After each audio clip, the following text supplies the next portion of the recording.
Para dar continuidad a la última ponencia del día de hoy, esta se llevará a cabo por un egresado de la Universidad Bolivariana y actualmente forma parte del equipo de Defensoría del Pueblo. Por favor, recibamos al abogado Adrián Parra.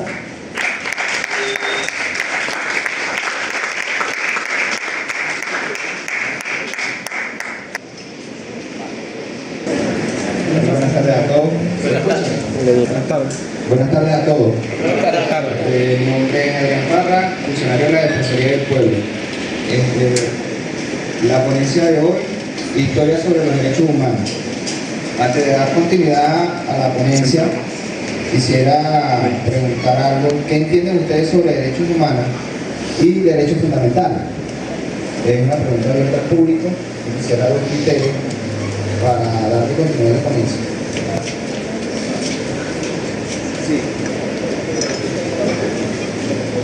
¿Sí me escuchan ahora? Sí, sí. Ok. Quisiera dar criterios por parte del público sobre qué entienden de derechos humanos y qué entienden sobre derechos fundamentales. Porque de aquí parte lo que es el marco legal, el marco jurídico de muchos temas importantes para el Estado, y entre eso estamos hablando del tema de la soberanía agroalimentaria, y que abarca gran parte de la carrera que ustedes están estudiando, y es donde se refleja todo lo que es el marco legal y el trato digno de los animales en cada espacio que se determine o en la región donde se encuentra. Entonces, quisiera escuchar las opiniones.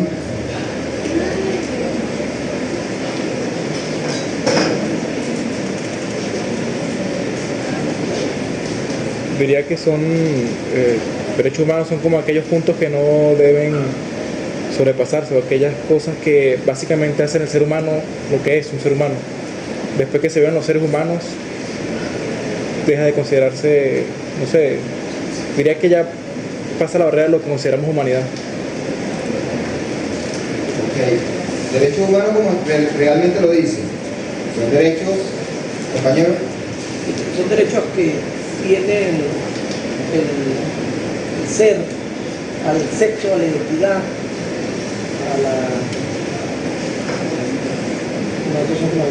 Una calidad de vida, a la libertad. Ok, ya le estamos dando forma al concepto de derechos humanos. Ahora, ¿qué entendemos por derecho positivo? Derecho fundamental. De derecho fundamental. Son los esenciales, lo más básico. Ok, vamos a pasar adelante, señor David, para que entendamos. Bien, derechos humanos son todas las facultades y atribuciones propias del hombre, los cuales permiten desarrollarse como ser humano y deben ser reconocidas por el ordenamiento jurídico interno como por los instrumentos internacionales. Hablamos de derechos naturales. Son aquellos derechos que nacieron con nosotros y se van a quedar con nosotros hasta que partamos de este mundo. Derechos fundamentales. Constituye todos los derechos inherentes al ser humano protegidos por el ordenamiento jurídico, muy específicamente por el texto constitucional. Derecho positivo. ¿Sí están viendo la diferencia? Que uno lo engloba la legislación.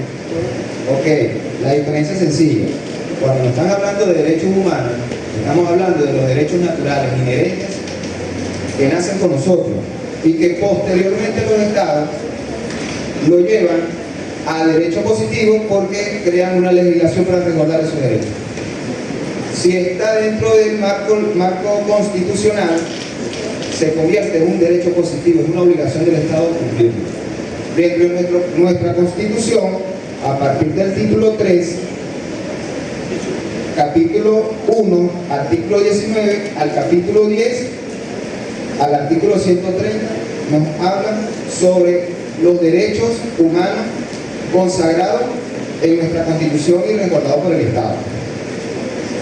Y dentro del título 6, sistema socioeconómico, conseguimos 3 artículos importantes escuchando las ponencias y tratando los temas que se han venido discutiendo el día de hoy, son importantes. ¿Por qué?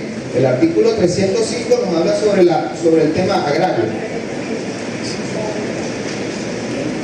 El artículo 306 nos habla sobre el desarrollo rural y el artículo 307 sobre el tema de la latifundio. Son espacios donde realmente conseguimos temas agroalimentarios, porque estamos hablando de unidades de producción, estamos hablando de granjas productivas y paremos de contar. Siguiente lámina, por favor.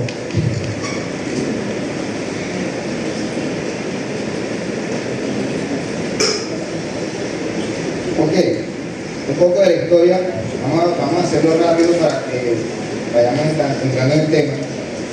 En la Conferencia de San Francisco, junio de 1945, se fundó la Organización de las Naciones Unidas, la ONU. ¿Sí han escuchado? Con la idea de crear un organismo que regule las relaciones internacionales de forma pacífica. La ONU sustituyó a la Sociedad de Naciones creada en 1919 al término de la Primera Guerra Mundial. Dos organizaciones, una actualmente se encuentra vigente, la otra quedó derogada porque se conformó una nueva organización. Organización de las Naciones Unidas. El núcleo rector, siguiente lámina por favor. El núcleo rector de la normativa internacional de derechos humanos se integra por Organización de las Naciones Unidas, que es la actual institución que rige a nivel internacional temas sobre derechos humanos, creada en 1945, la Declaración Universal de los Derechos Humanos, promulgada el 10 de diciembre de 1948. Organización de las Naciones Unidas. Siguiente. Encontramos, dentro de la Organización de las Naciones Unidas, encontramos dos temas muy importantes. Pacto Internacional de los Derechos Civiles y Políticos de 1966 con sus dos protocolos facultativos.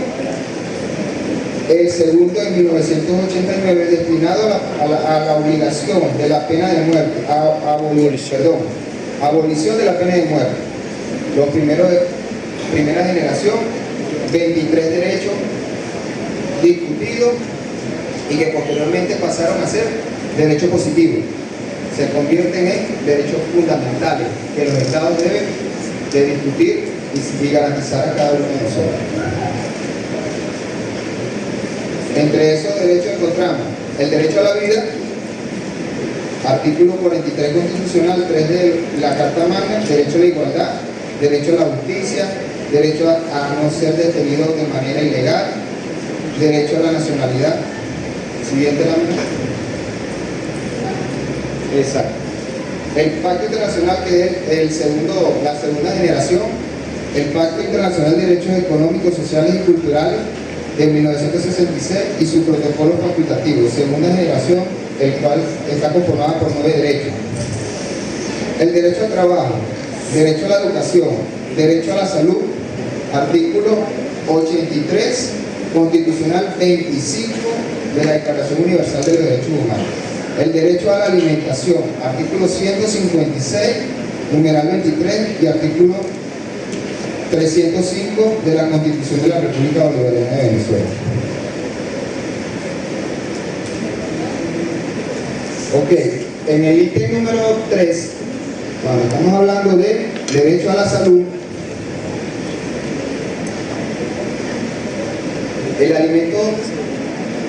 los alimentos sanos son garantía de derecho a la salud. Sí. Las campañas de vacunación que actualmente se están llevando para el resguardo de los rebaños a nivel de las unidades de producción será un tema de soberanía agroalimentaria. Sí. ¿Qué función cumple un médico veterinario en una unidad de producción? ¿Qué función cumple un ingeniero de producción animal en una unidad de producción? ¿Qué función cumple un ingeniero agrónomo en una unidad de producción? ¿Será que son herramientas o eslabones importantes dentro del sistema de lo que es la soberanía agroalimentaria. Sí. Todos son importantes. Todas las profesiones son importantes para el Estado. Pero en este momento es importante que estos profesionales que están formándose actualmente sepan que cuentan con un marco jurídico y que el cual tanto ellos como el Estado deben de garantizar un sistema que llevemos alimentos de calidad para garantizar que la salud de una población. Elementos que constituyen un Estado: territorio, población y gobierno. En un determinado territorio, tengo una determinada población con un determinado gobierno, el cual busca garantizar el derecho a la salud y el derecho a la alimentación. Pero si tengo alimentos que no tienen buena procedencia, vamos a tener salud en lo que damos a conocimiento. No, porque traería la duda. Pero si se hace la campaña de concientización para que lo que se está consumiendo se sepa qué es lo que se está consumiendo, ya las cosas cambian. El sistema va cambiando y cada persona se va adecuando a las necesidades y al marco jurídico que establece el Estado. Siguiente lámina, por favor.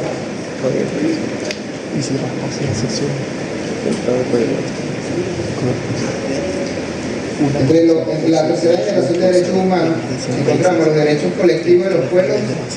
Está conformada por el derecho a un ordenamiento internacional apto para los derechos humanos, el derecho a la libre determinación de los pueblos y la libre disposición de sus riquezas y recursos naturales, derecho a las minorías étnicas, lingüísticas, religiosas, a su cultura, a su lenguaje, a su religión.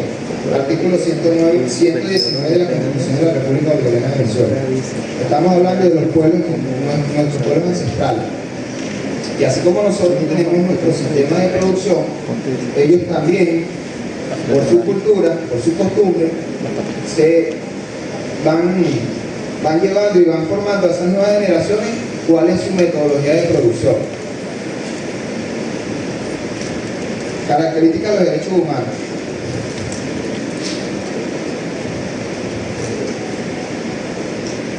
Los derechos humanos son la universalidad, imprescriptibilidad, interdependientes e indivisibles, inalienables, irrenunciables, innatos. El 10 de diciembre de cada año es proclamado la Declaración Universal de los Derechos Humanos y el Día Internacional de los Derechos Humanos. Es una fecha muy importante para todos. Principios fundamentales de los derechos humanos. Carácter mínimo, prohibición de discriminación, principio pro omnes, principio a la irreversibilidad, principio de progresividad. El ítem número 3, principio pro omnes, es cuando existe toda dualidad en la ley, pero la que más favorezca a la persona es la que se va a aplicar en ese determinado momento. Ese es el principio. Existen dos normativas que estamos hablando de derechos humanos, pero tengo una que favorece más a la persona con la cual se está discutiendo el caso, es con esa que debe ser aplicada a favor de esa persona. Ese es el principio. Siguiente.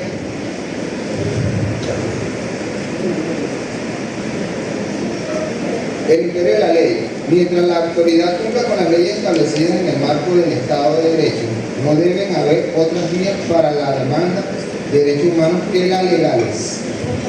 La responsabilidad pública. Los responsables de reconocer, respetar y garantizar los derechos humanos son los poderes públicos. Las personas deben contar con plena libertad de actuación, con el único límite de respetar el marco legal convenido. Es importante el segundo tema, el segundo párrafo que dice la responsabilidad pública. Lo voy a volver a leer. Los responsables de reconocer, respetar y garantizar los derechos humanos son los poderes públicos. ¿Quiénes son los poderes públicos? El Estado. El Estado. El Estado está conformado por 5 poderes. El poder legislativo, Judicial. el poder ejecutivo, el poder judicial, el poder moral republicano y el poder electoral. Esos son los 5 poderes. La fuerte represor. El poder moral republicano, ¿quiénes lo conforman? La Ciudad. Contraloría General de la República, la Defensoría del Pueblo y el Ministerio Público. Entonces, todos esos poderes tienen que resguardar ¿qué? Los derechos humanos y garantizar que ese fundamento constitucional sea cumplido en el territorio. Siguiente lámina, por favor. Ok, con relación a este triángulo, tenemos que en la parte superior hay alimentación. En una de las puntas conseguimos la salud pública y vida. ¿Qué opinión nos pueden dar referentemente a ello? La compañera que está aquí al frente. Con relación al triángulo, ¿qué relación o qué opinión nos puede dar? Depende del punto de vista como se ve. Sin una buena alimentación no hay vida y no hay salud pública. Si una salud pública no está presente, no hay alimentación y no hay vida. Depende como lo quieran. Vamos a tocarlo en materia de derechos humanos. Compañero, ¿qué opinión nos puede dar referentemente a la eliminación, a la lámina? Considero que la alimentación pues, está por encima de salud y de vida, y que ambas están relacionadas, como lo explicó la profesora. Pero más sin embargo, la vida es como una relación que hay entre ambos, porque la vida es la que va a permitir, por medio de la alimentación, que esté la salud. Y siempre va a estar como ese triángulo que va a permitir que ambas, o que esos 3 vértices del triángulo estén en constante interacción. Es un ciclo, señor. Es un ciclo. Eso es un ciclo. Si no tenemos una buena alimentación, no hay una calidad de vida. Y si no hay una buena salud pública, no tenemos calidad de vida y tampoco una buena alimentación. Porque una persona enferma es complicada para que se alimente bien, tiene que pasarle tratamiento. Aparte de eso, se debe tener en cuenta que estos 3 pilares fundamentales, o ese triángulo, es un triángulo amoroso. Todo va relacionado de la mano. Siguiente lámina, por favor. Ok, el derecho a la alimentación es un derecho humano fundamental que garantiza que todas las personas tengan acceso a alimentos suficientes, seguros, nutritivos, culturalmente adecuados para llevar una vida activa y saludable.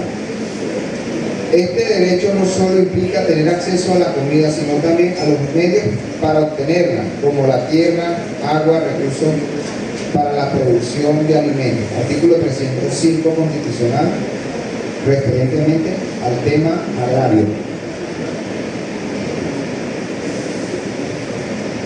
Si el Estado no facilita las tierras con producción y uso agrícola a la población para que comiencen a trabajar en materia de producción agroalimentaria, se debería colapsar en gran parte porque la producción comenzaría a descender. Por eso es importante que todo vaya de la mano, tanto público como privado, genere la producción agroalimentaria para el país. Obligaciones del Estado. Siguiente lámina. Tienen la responsabilidad de respetar, proteger, hacer efectivo el derecho a la alimentación. Es una obligación del Estado. Tienen la responsabilidad de respetar, proteger y hacer efectivo el derecho a la alimentación. Respetar, no interferir con el acceso a los alimentos de las personas. 2. Proteger, adoptar medidas para evitar que terceras terceros, vulneren el derecho a la alimentación. 3. Hacer efectivo adoptar políticas y programas para garantizar que todas las personas tengan acceso a una alimentación adecuada. El ítem número 2 establece de proteger, adoptar medidas para evitar que terceros vulneren el derecho a la alimentación. En la ley de derecho agrario, ley de derecho agrario, nos habla sobre una facultad especial que tienen los jueces en materia agraria, como lo establece el artículo 196 de la ley, que los jueces pueden dictar medidas medidas de protección agroalimentaria, o comúnmente denominadas las medidas denominadas, para el resguardo de esas unidades de producción y el resguardo de la soberanía agroalimentaria. Es un poder especial que tiene el juez de primera instancia en dictar medidas en unidades de producción o donde se vea vulnerado el derecho a la alimentación. Ahí hay competencias amplias que tienen los jueces en materia agraria, que también abarcan lo ambiental. Es un tema muy amplio hablar sobre esos temas en este momento por el tiempo que se tiene, pero es un tema muy bonito para que sepan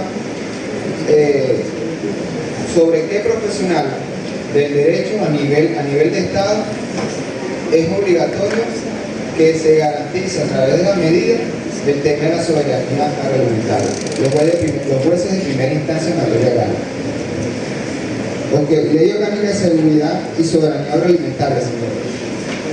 Una ley que vamos a entrar en materia con relación a las profesiones que ustedes están estudiando, ya que con esto es de aquí donde parte gran parte del marco jurídico, iniciando con nuestra Constitución y otras leyes que se van anexando en el tema de la producción agroalimentaria, el tema de ambiental y otros temas, pero posterior a eso, iniciando con la Ley Orgánica de Seguridad y Soberanía Agroalimentaria, donde nos define la soberanía agroalimentaria es el derecho inalienable de una nación a definir y desarrollar políticas agrarias y alimentarias apropiadas a sus circunstancias específicas a partir de la producción local nacional, respetando la conservación de la biodiversidad, productividad y cultura, así como la capacidad de autoabastecimiento priorizado, garantizando el acceso oportuno y suficiente de alimentación a toda la población. Eso nos lo define el artículo 4 de la Ley Orgánica de la Soberanía Agroalimentaria. El artículo número 5, que nos dice la seguridad, que es otro tema muy distinto.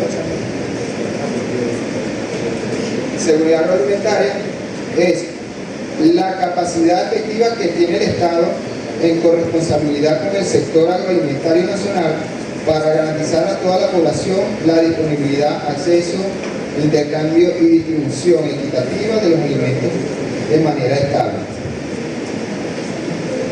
Son dos temas muy distintos, pero cuando hablamos de este tema, hacemos referencia a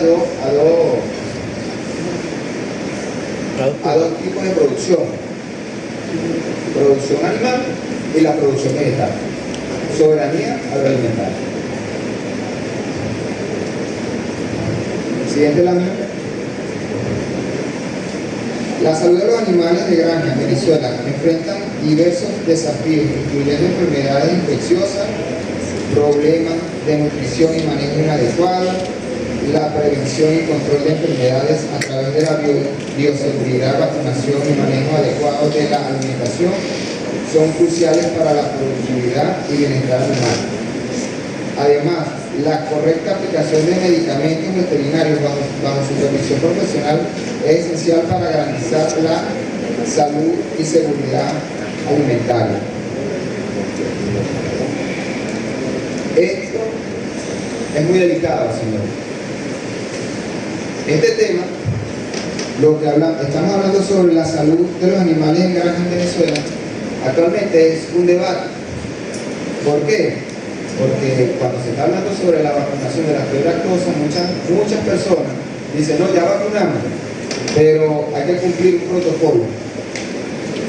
¿Será que esas vacunas que ellos aplicaron cumplieron con la cadena de frío? ¿Será que cumplieron con el protocolo legal establecido por el Estado para hacer la vacunación? ¿Quién aplicó esa vacunación? Para eso están los entes responsables, como el INSAI, de hacer la verificación de eso, de si se está cumpliendo o no con el protocolo legal o el protocolo administrativo que requiere para el tema de vacunación y resguardo de esos animales. Estamos hablando en el tema animal. Y en el tema forestal, al Ministerio del Ambiente. Pero es que todo depende del mismo ministerio. Y es ahí donde se tiene que tener en cuenta y comenzar a que cada institución que tiene la competencia realice su función. ¿Para qué? Para que así se garanticen que los derechos humanos y la soberanía agroalimentaria de cada uno de nosotros. Siguiente lámina, por favor. Ok, mi compa que estaba tomando fotos, ¿qué opinión nos puede dar referentemente a la lámina? ¿A eso?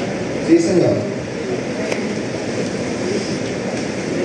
Bueno, en esta parte si comenzamos hablando sobre salud ambiental, recordemos que para poder obtener todo en la parte de ya sea alimentos, oxígeno, buena vida, etcétera, tenemos que comenzar primero por un buen ambiente, para una excelente calidad de vida tenemos que comenzar por el ambiente.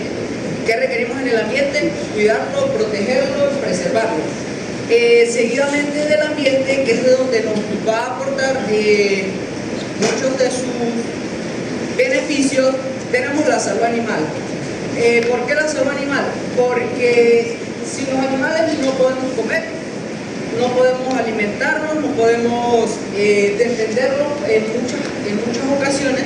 Entonces, para la salud humana como tal, tenemos que tener en cuenta la salud ambiental y la salud animal, que van de la mano y están conjugadas.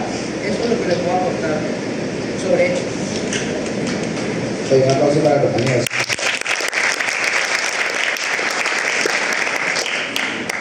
Es un círculo, señores. Es un círculo que se tiene que mantener. Porque si no hay una salud ambiental,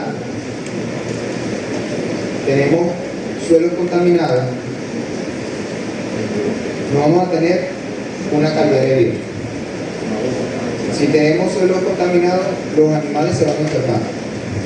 Si vamos a tener impactos ambientales, los animales se van a enfermar y los seres humanos también nos vamos a enfermar porque ese es el patrón. Porque consumimos animales enfermos, nos contaminamos también. La siguiente lámina, señor. La legislación venezolana. En Venezuela la legislación sobre la salud animal se rige principalmente por la Ley para la Protección de la Fauna Doméstica, Libre y Cautiva, promulgada en el 2010, que busca garantizar el bienestar de los animales y prevenir el maltrato. Además, existen normativas a nivel municipal y disposiciones en el Código Penal que complementan este marco legal. Artículo 478 y artículo 537 del Código Penal.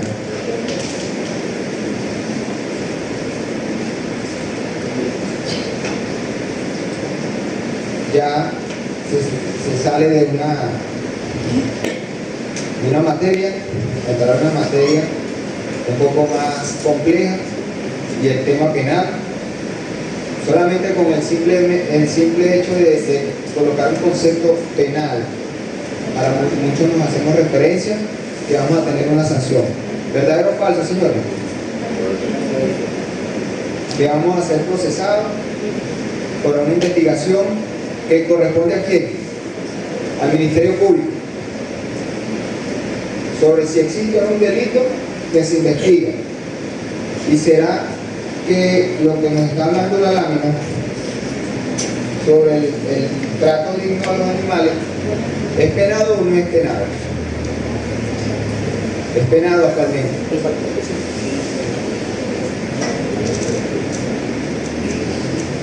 Así que hay que tener conciencia sobre el trato digno sobre el trato que tenemos que darle a nuestros animales, así sean domésticos, porque vamos a ser sancionados. Actualmente en las redes sociales está corriendo mucho maltrato sobre animales, principalmente para caninos, popularmente conocido como perros, que mucha gente comienzan a maltratarlos y graban y pasan a mano de quién, a mano de las redes sociales, y posteriormente eso llega al Ministerio Público y comienzan a hacer investigación.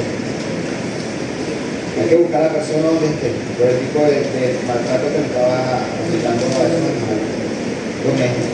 Hay que buscarlo. Ahora con la fauna silvestre, más delicada. Igualmente, los animales de granja, esos animales tienen que tener un trato digno.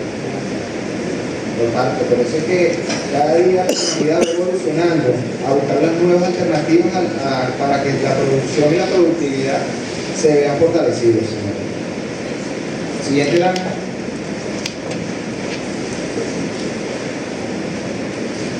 Bueno, dentro de eso tenemos otras leyes, como la ley de ejercicio de la medicina veterinaria, ley orgánica de salud, la ley sobre la defensa sanitaria y vegetal y animal, ley de la salud agrícola integral y la industria de salud animal.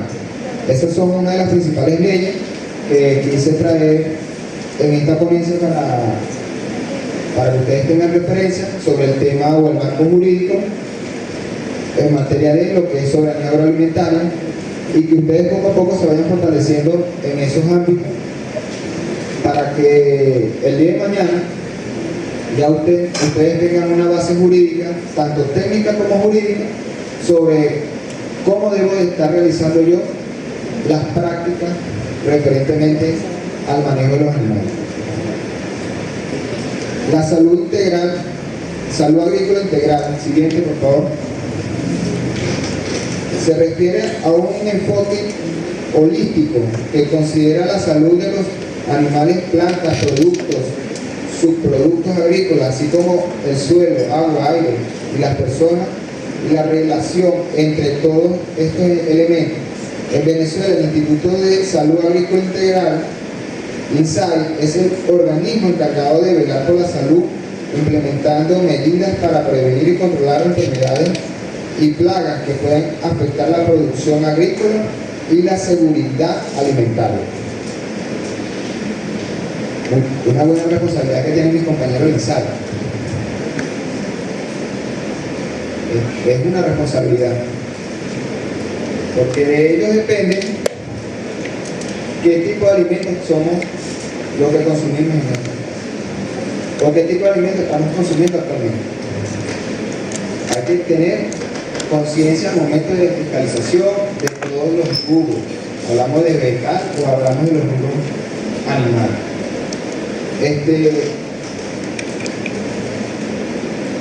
Con esto doy gracias por la invitación.